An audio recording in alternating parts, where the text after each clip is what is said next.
හැම කෙනෙක්ටම සුබ දවසක්. අදත් ඔයගොල්ලන්ව ජේසුස් වහන්සේගේ බලවන්ත නාමයෙන් අපි ආදරෙන් පිළිගන්නවා අපේ උදෑසන 6 යාච්ඤාවට. ඉතින් අද මැයි පළවෙනිදා ගොඩ දෙනෙක් නිවාඩු දවසක්. ඔයගොල්ලන්ට පුළුවන් අද දවසේ මේ වචනය තුලින් ඔයගොල්ලන්ගේ ජීවිතේ තවත් අලුත් විදියකට ගමනක් ආරම්භ කරන්න ස්වාමින් වහන්සේ තුල. ඉතින් මම ඔයගලන්ට කිව්වා අපිත් එක්ක ඉන්නවා පරණ අය ඉන්නවා අලුත් අය ඉන්නවා ගොඩක් වචනය දන්න අය ඉන්නවා. ඒ නිසා අපි උගන්වන දේ හැම මිනිස්සෙක්ටම බොහෝම පැහැදිලිව සරලව උගන්වන්න ඕනේ. මොකද මිනිස්සෙට තේරුම් ගන්න පුළුවන්. ඒගොල්ලෝ ටික ටික ඉහළට යද්දි තමයි ලොකුවට අපි දැනගන්න. ඉතින් අපිට තියෙන කෙටි කාලයයි කෙටි වෙලාවක්.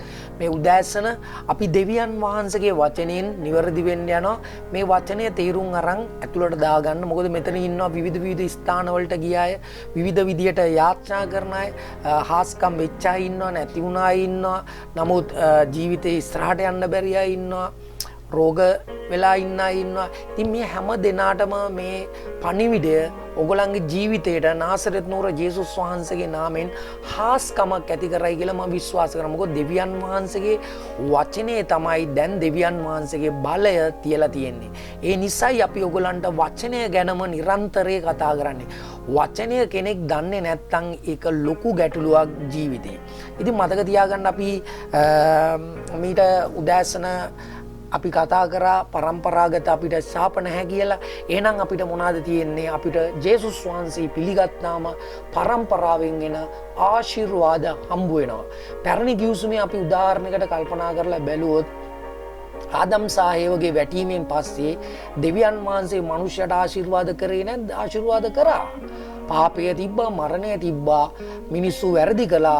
නමුත් දෙවියන් වහන්සේ ඒ පාපය, ඒ වැරදි තුල ඉන්න මනුෂ්‍යයන්ට දෙවියන් වහන්සේ ආශිර්වාද කළා ඉස්සරහට අරගෙන ආවා. ඔවුන් මරණයටපත් වුණා, ඔවුන් අපායේ ගියා. එහෙම නැත්නම් ඔවුන් ජීවිතේ ගොඩක් දුක් විඳලා දෙවියන් වහන්සේ ඔවුන් එක්ක ඉඳලා ඔවුන් ඉස්සරහට අරගෙන ආවා.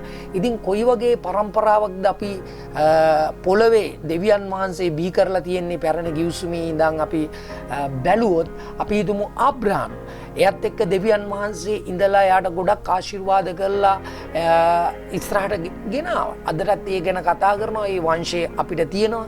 ඉතින් අපි ගොඩ දෙයක් ඒ තුලින් භුක්ති විඳිනවා ජේසුස් වහන්සේගේ බලවන්ත නාමයෙන්. අපි නිවැරදි වචනය අපේ ජීවිතේට ඇතුල් වෙන එක තමයි අපේ ජීවිතයේ ප්‍රධාන හාස්කම.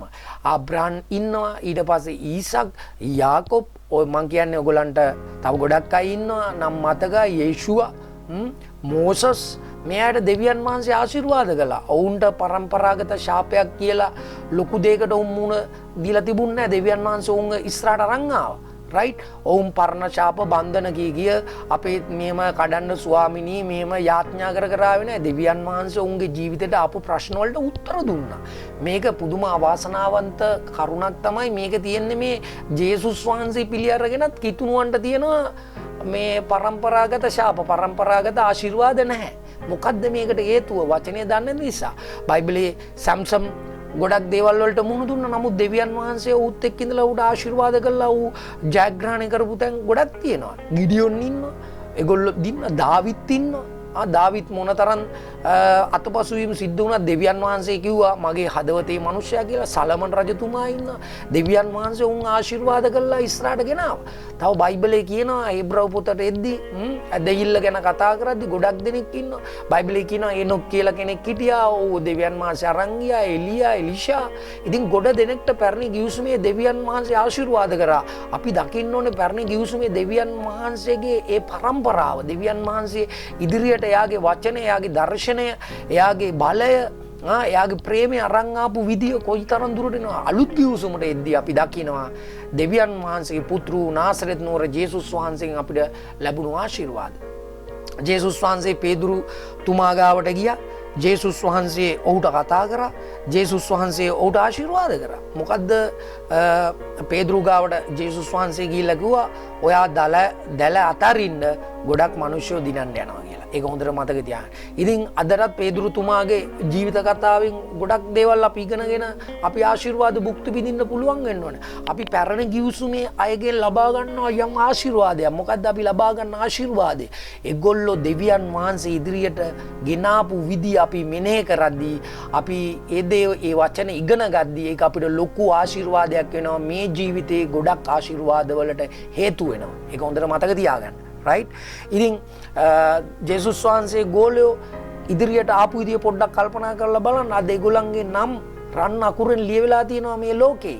පාවුල්තුමා, පේදුරුතුමා, යෝහාන්, පිලිප් මෙයාගේ තුලින් අපිට ගන්න පුළුවන් ගොඩක් ආශිර්වාද තියෙනවා. ඔවුන් ලියපු වචනවල ඔවුන්ගේ ජීවිතේ කැපකිරීම තුලින් අපි මොනවාද ලබා ගන්නෙ? ඒ නිසා මතක තියාගන්න දෙවියන් වහන්සේගේ පුත්‍රු යේසුස් වහන්සේ පිළිගත්තට පස්සේ ඔයගලන්ට ලැබෙන්නේ ආශිර්වාද විතරයි. මොකක්ද ආශිර්වාද? කොහොමද යේසුස් වහන්සේ ඉදිරියට ප්‍රශ්න ආවම යේසුස් වහන්සේ ඒක නිහඬ කරා. ජේසුස් වහන්සේ මිනිස්සුන්ව සුව කරා. ජේසුස් වහන්සේ මිනිස්සුන්ට ආශිර්වාද කරා. ජේසුස් වහන්සේ කිව්වා මා කෙරේ අදාන මනුෂ්‍යයා මා කරන ක්‍රියා කරනවා කියලා. ඉතින් ඒක ලොකු මේ ලෝකේ තියෙන ලොකුම ආශිර්වාදය ඕකයි. ජේසුස් වහන්සේ කරපු දේවල් අපිට කරන්න පුළුවන්. ජේසුස් වහන්සේට සල්ලි ඕනුණා මාළුවෙක්ගේ කට ඇතුලෙන් සල්ලි ගත්තා. ජේසුස් වහන්සේට රෝගීන් සුව කරන්න ඕන වුණා. ජේසුස් වහන්සේ රෝගීන් සුව කරා. ජේසුස් වහන්සේට මලුන් නැගිටවන්න ඕන වුණා. ජේසුස් වහන්සේ මලුන් නැගිට්ටුවා. ජේසුස් වහන්සේගේ පරම්පරාවෙන් නම් අපි එන්නේ බයිබලයේ කියනවා අපි ජේසුව පිළිගත්තාට පස්සේ අපි එතනින් ඉඳන් ජේසුගෙන් ඉපදෙන අය. ජේසු කිව්වා ජේසුව අදහන කෙනෙක් ඉන්නවා නම් මම කරන ක්‍රියා ඒ කෙනා කරනවා කියලා. මතක තියාගන්න. ඕගලන්ට පුළුවන් සල්ලි නැති තැනින් සල්ලි ඇති කරගන්න. ඒක විශ්වාස කරනවා නම් කුඩා දරුවෙක් වගේ විශ්වාස කරනවා. ඕගලන්ට පුළුවන් ඔගොල්ලන්ගේ ඇදහිල්ල ඔගොල්ලන්ගේ වචන භාවිතා කරලා යේසුස් වහන්සේගේ නාමයෙන් ගොඩක් දෙනෙක්ව සුව කරගන්න. ඔගොල්ලන්ව සුව කරගන්න. ඔගොල්ලන්ට ඉදිරියට යන්න පුළුවන්. ජේසුස් වහන්සේ කුණාඩු නිහඬ කරා. ජේසුස් වහන්සේ කිව්වා මා කෙරේ අදහන්න මා කරන දේවල් කරනවා කියලා. එහෙනම් ඔගොල්ලන්ට කුණාඩු නිහඬ කරන්න පුළුවන්. එයා කිව්වනේ. ඇයි අපි තව ශාපයක් කළා නෑ? අපිට අයිති ආශිර්වාදේ. ඉදිරියට අපි ගමන් කරද්දී යම් ආශිර්වාදයක් ආස්කමල් ලබාගෙන යම් කුණාටුවක් එන්න පුළුවන්. ඒක ශාපයක් කියලා පිළි අරන් ඇතුළට දාගන්න එපා. ඒක නිහඬ කරන්න. ජේසුස් වහන්සේ කිව්වා කුණාටුවට නිහඬ වෙන්න කියලා නිහඬ වුණා. ජේසු කිව්වා නම් ජේසු කිව්වේ නෑ මට කතා කරන්න කියලා. ජේසු කිව්වේ මා කෙරේ අදහන මිනිසයා මා කරන ක්‍රියා කරනවා කියලා. තව දුරටත් ජේසුට කියනවාද ජේසු කියපු වචනේ විශ්වාස කරලා ඉදිරියට යනවාද කියලා වචනෙන්ම ඔයගොල්ලෝ දවස් පතා නිවැරදි වෙන. ඒ නිසා මට ඔයගලන්ට කියන්න තියෙන්නේ කවුරු කොහොම කිව්වත් අල්ලගන්න එපා පරම්පරාගත ශාපයක්. අල්ලගන්න පරම්පරාවෙන් එන ආශිර්වාදයක්. ආබ්‍රහම් එක්ක හිටපු දෙවියන් වහන්සේ, යාකෝබ්, ඊසක්, මෝසස්, යේෂුවා ඒගොල්ලෝ එක්ක හිටපු දෙවියන් වහන්සේ මාංශවත් වෙලා ශරීරයක් අරන් ඇවිල්ලා මරණය පරාජය කරලා නැගිටලා අපිට වටිනා පරම්පරාවක් දීලා තිනවා. ඒ තමයි ජේසුස් වහන්සේ පිළිගන්න හැම කෙනෙක්ම නැවත නැගිටීමේ බලයෙන් සියලු දේ මේ පොළොවේ වෙනස් කරන්න පුළුවන්. ඔබ ඒක විශ්වාස කරනවා නම් ඔබේ දැන් ওই ශරීරය ඇතුලේ තියෙන රෝගය පරම්පරාගත ශාපයක් නිසා කියලා කවදාවත් ඔබට ජේසුස් වහන්සේගේ බලය දකින්න බෑ. ඔබ දැන් කියන්නේ ජේසුස් වහන්සේගේ නාමයෙන් මම මේ ඔක්කොම ඉගෙනගත්ත දේවල් ප්‍රතික්ෂේප කළා මම ආශිර්වාද ලද්දෙක් ඔබ සුව වෙනවා. ඔබ කියනවා නම් තාමත් මම පරම්පරාවෙන් එනේ දුප්පත්කම මේ ප්‍රශ්න අත්දකින්නවා මට ශාපයක් තියෙනවා මගේ නිවසේ යක්ෂයෙක් ඉන්නවා කියලා ඔබට කවදාවත් දියුණු වෙන්න බෑ. ඔබ මේ දැන් කියනවනේ ජේසුස් වහන්සේගේ බලවන්ත නාමයෙන් ස්වාමිනී ඔබ මාළුවෙක්ගේ කටින් සල්ලි ඇති කරා නම් මගේ මේ රුපියල ලක්ෂ 100ක් කරන්න කියලා ඒ දෙවියන් වහන්සේට බැරි වෙන්නේ නැහැ ඔබ විශ්වාස කරනවා නම්. ඒ නිසා හොඳට මතක තියාගන්න. මම ඔබට ඉගැන්නුවොත් ඔබ කරත් ඒක යනවා කියලා ඔබ හරි සතුටුයි. ඔබගේ අතර ලක්ෂ 100ක් එනවා ඔබ පෝසත් වෙනවා කිව්වොත් ඔබ කැමති නෑ. අයියේ ඔබ ගිය තැන්වල ඔබට උගන්වලා තියෙන්නේ දුප්පත්කම.